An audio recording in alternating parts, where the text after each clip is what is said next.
Hello, and welcome to Your Money 2.0. I'm Thomas Fox, Community Outreach Director at Cambridge Credit Counseling. Banks have been the focus of criticism since the end of the Bush administration, when a few institutions received bailouts from you and me. The U.S. government provided more than $700 billion to help stabilize banks, and many have since recovered. That bailout worked. But rather than adopt favorable lending policies toward the taxpayers who bailed them out, they've gone in a different direction.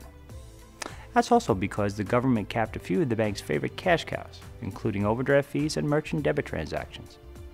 Recently, consumer anger reached a fevered pitch, culminating on Bank Transfer Day, during which millions of dollars were transferred from for-profit banks to nonprofit credit unions. Now, there are actually a number of new fees that consumers have to contend with, which seems to beg the question, are banks that greedy, or do they function like a traditional business? It's almost too easy to criticize banks. After all, they played a significant role in the collapse of our housing market and our subsequent economic woes. They almost always react in knee-jerk fashion toward earning reports, and most CEO compensation is tied to short-term stock performance. As a result, many executives turn a blind eye to the risks of their real estate products as they look forward to record bonuses. And yet, the banking community really does have a lot to worry about when it comes to earnings. The new overdraft and debit card transaction fee caps may cost the industry as much as $12 billion. Let's look at how bank fees and interest rates impact one another. According to a report by the financial consulting firm WYMAN, it costs most banks between $200 and $300 a year to maintain a checking account. These costs cover staffing, overhead, and FDIC insurance premiums. Until recently, banks could offset these costs with fees collected from overdrafts and merchant account transactions. Today, banks are expected to earn, on average, between $85 and $115 in fees per year, per account. But that's hard to do if the customer maintains a low balance. When that's the case, a bank may actually lose between $85 and $185 per year, per account. Imagine you were a bank facing a reduction in revenue. You have three choices to offset those losses. You can A, close your doors, B, introduce new products and services, or C, raise fees and lower interest rates on money kept on deposit. What would you do? Unfortunately, many banks quickly chose option C. In years past, most of us might have accepted the increases, no questions asked. That's no longer the case.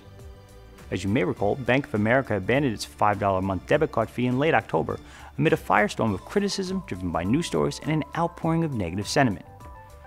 So what can Bank of America do to meet customer needs and satisfy the expectations of its shareholders? Once again, their answer seems to be option C, raise fees and reduce interest rates on deposits. You may not have realized it, but the average interest rate for deposits fell to 0.74% from 0.8% during the first 6 months of 2011. This translated to a savings of almost $1.5 billion a month industry-wide. Some banks have also adjusted their minimum deposit requirements.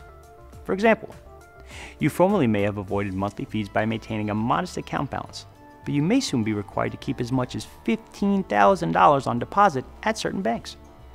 A few banks are also testing charges for lost debit card replacement, $5 or $20 for rush delivery.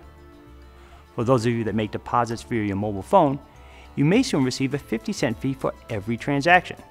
Or, if you withdraw too much from your savings account, you can incur an excessive withdrawal fee of $9. Finally, some banks will even charge you to speak to a teller, an average of $1.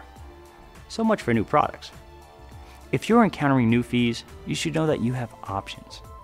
Bank Transfer Day has put a spotlight on credit unions and how they can save their members a considerable amount of money.